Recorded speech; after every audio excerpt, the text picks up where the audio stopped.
On 7 News tonight, Olympic legend Dawn Fraser and controversial tennis star Nick Kyrgios tangled in a racist row. How did she survive? A family in shock and awe after a toddler's lucky escape. Interviews you'll only see on 7. Neighbours in fear, a 77-year-old pensioner sexually assaulted by an intruder. Slight relief from Sydney's winter chill, but more bad weather is on the way. And driverless cars and new rail lines, the changing face of Sydney's transport. Welcome to 7 News. This is 7 News at 6 with Mark Ferguson. Good evening. The parents of a little girl plucked to safety off rail tracks as a train raced towards her are calling the child's grandfather a hero. He let go of her pram before it rolled off a platform at Wentworthville, but then jumped straight down to rescue the toddler. Tonight, the family is relieved that everyone is home safe. Now let's get some more details on our chilly conditions with Sarah. Mark, good evening. Yes, it was a great day for staying indoors, cold and wet. We had a few showers moving up from the south. Most of them were offshore though, but a few crossed the coast at times, and they increased this afternoon. Bondi, Little Bay and French's Forest had 1 millimetre. Now the cold blast is good news for skiers. Alpine resorts are finally expecting some significant falls. A big dump of snow is likely by the weekend, with 80 centimetres possible between Friday and Tuesday. I will be back with your wintry outlook a little later, Mark. OK, see you then, Sarah. Thank you. Ahead in 7 News, inside the Parramatta dungeon where dozens of women say sickening crimes were carried out. 10 years on, a surprise reunion for an Australian victim of the London bombings and her hero rescuer. The parents accused of using their own children to sell drugs.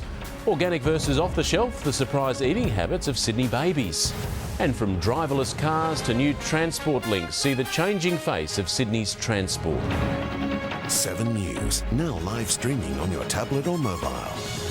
Welcome back. We're now going to show you the sandstone dungeon at a former Sydney girls' home where women told the Royal Commission that they suffered terrible abuse. They're among thousands who were held at the Parramatta Girls Training School from the 1950s. Police are appealing again for witnesses, with their investigation focusing on 2 former employees. But first, Jim's here with sport and they're giving Robbie Farah every chance. Still no final call, Fergo, but he has got a new roommate tonight. Good evening, everyone. Jared Hayne has joined the Blues squad and will room with Robbie Farah tonight ahead of the Origin decider at Suncorp Stadium. Now, these pictures just in from the Blues Hotel in Brisbane on Origin Eve. Hayne was invited into camp by New South Wales coach Laurie Daly as he takes a break from his NFL career. The Hayne train will attend tomorrow night's decider.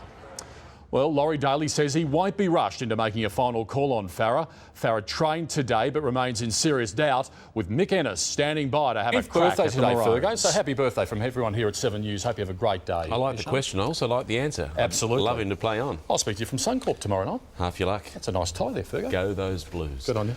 Home cleaning is a $2 billion a year industry in Australia, and now another local software company is cashing in. Several companies offer home cleaning services as an app, but this startup is promising to deliver a cleaner inside 3 hours who is psychologically tested and security's pillow. The day's finance is coming up in 7 News. Plus, your first look at the TV promising to change your viewing experience.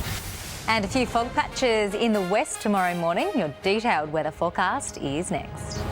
Tonight's 7 News headlines: Olympic legend Dawn Fraser and controversial tennis star Nick Kyrgios tangled in a racism row.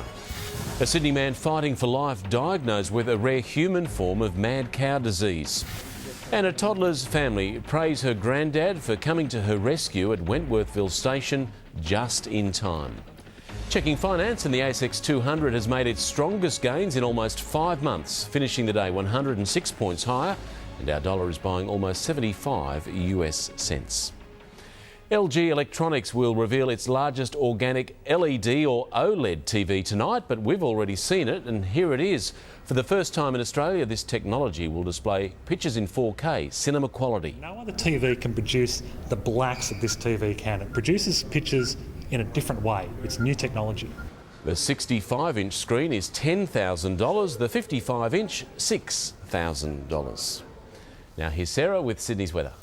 Mark, thank you. It was a very frosty start to the day with temperatures as low as 0 in Richmond.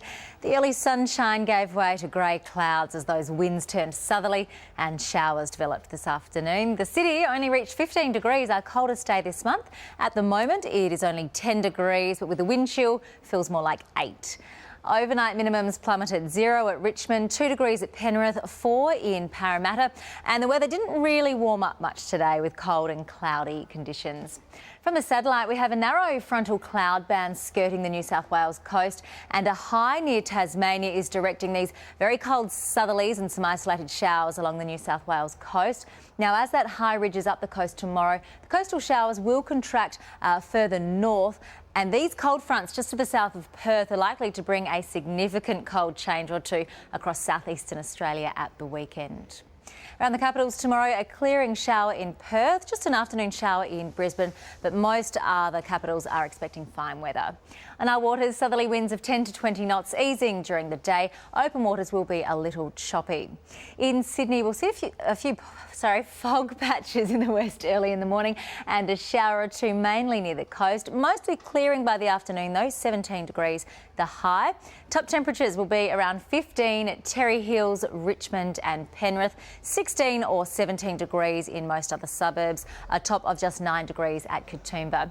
Looking ahead, Thursday will be mostly sunny, 18 degrees. Some rain is likely later on Friday, 18. An afternoon shower on Saturday, then cold winds but dry on Sunday. In our west, Thursday's looking fine, 17 degrees. Some rain on Friday, a shower or two on Saturday. Mostly sunny but very cold on Sunday, just 13 degrees.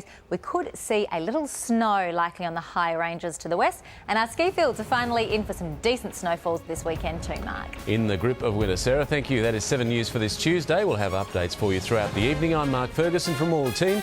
I hope you have a great night.